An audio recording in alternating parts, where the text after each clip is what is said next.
menggenjot partisipasi publik.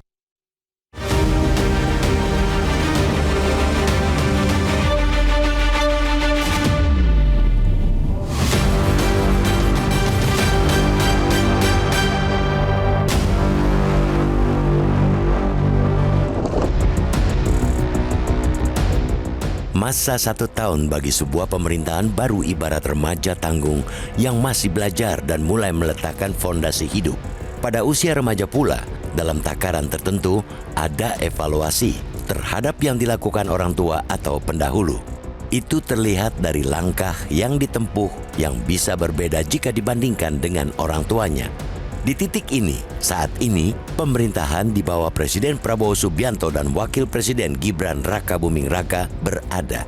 Sejumlah program kebijakan yang benar-benar berbeda dari pemerintahan sebelumnya digulirkan. Program makan bergizi gratis, sekolah rakyat, koperasi merah putih, serta swasembada pangan dan energi berjalan. Itu dilakukan sembari menyelesaikan pekerjaan rumah, menuntaskan perjanjian perdagangan bebas secara bilateral maupun multilateral.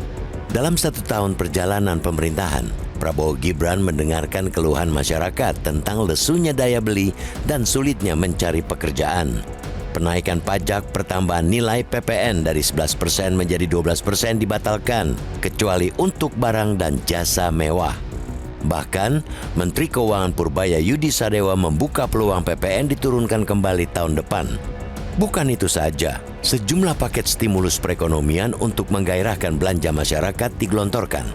Terbaru, meluncur program magang nasional untuk total 100.000 lulusan baru perguruan tinggi. Presiden Prabowo juga sangat aktif dan lincah berdiplomasi hingga memuluskan berbagai kesepakatan dagang dan memperkuat posisi Indonesia di percaturan geopolitik global. Bisa dibilang, secara umum pemerintah sudah mulai bergerak di jalur yang benar dalam setahun masa kepemimpinan Prabowo Gibran. Tidak dimungkiri, banyak problem yang muncul menghadang gerak laju program-program kebijakan Prabowo Gibran. Makan bergizi gratis misalnya, sejak beroperasi pada Januari hingga Oktober berulang kali didera kasus dugaan keracunan massal siswa. Timbulnya berbagai permasalahan merupakan hal yang wajar. Pemerintah tentu melakukan perbaikan-perbaikan untuk mengatasi masalah dan mencegahnya terulang kembali. Namun, kita masih perlu mengingatkan agar pemerintahan Prabowo Gibran tidak menutup mata ataupun telinga dari tuntutan, masukan, dan evaluasi oleh publik. Kiranya pemerintah juga perlu mengajak mitranya di DPR untuk lebih mendengar aspirasi rakyat dalam melahirkan produk legislasi. Betapa tidak, dari sejak era Presiden Joko Widodo hingga setahun era Prabowo Gibran, Mahkamah Konstitusi berulang kali mengingatkan tentang partisipasi publik yang bermakna dalam pembuatan undang-undang. Undang-Undang Cipta Kerja merupakan contoh produk legislasi yang habis-habisan dipreteli oleh MK. Itu akibat minimnya partisipasi publik yang bermakna dalam penyusunannya. Padahal, pembuat undang-undang paham betul bahwa pelibatan atau partisipasi publik merupakan keniscayaan yang diamanatkan konstitusi. Bukan hanya 1 pasal yang menjamin amanat itu, melainkan 3 pasal. Pasal 1 ayat 2 Undang-Undang 1945 menyebut, kedaulatan berada di tangan rakyat dan dilaksanakan menurut Undang-Undang Dasar.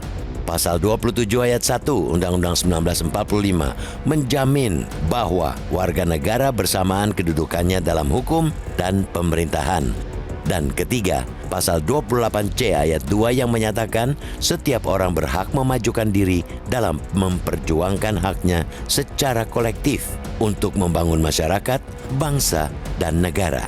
Salah satu prasyarat partisipasi publik yang bermakna adalah penyelenggara negara yang akomodatif merespons kritik publik.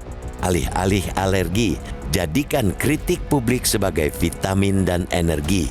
Dengan begitu, kita percaya cita-cita pemerataan kesejahteraan rakyat dan keadilan sosial akan terwujud dari rakyat, oleh rakyat, dan untuk rakyat.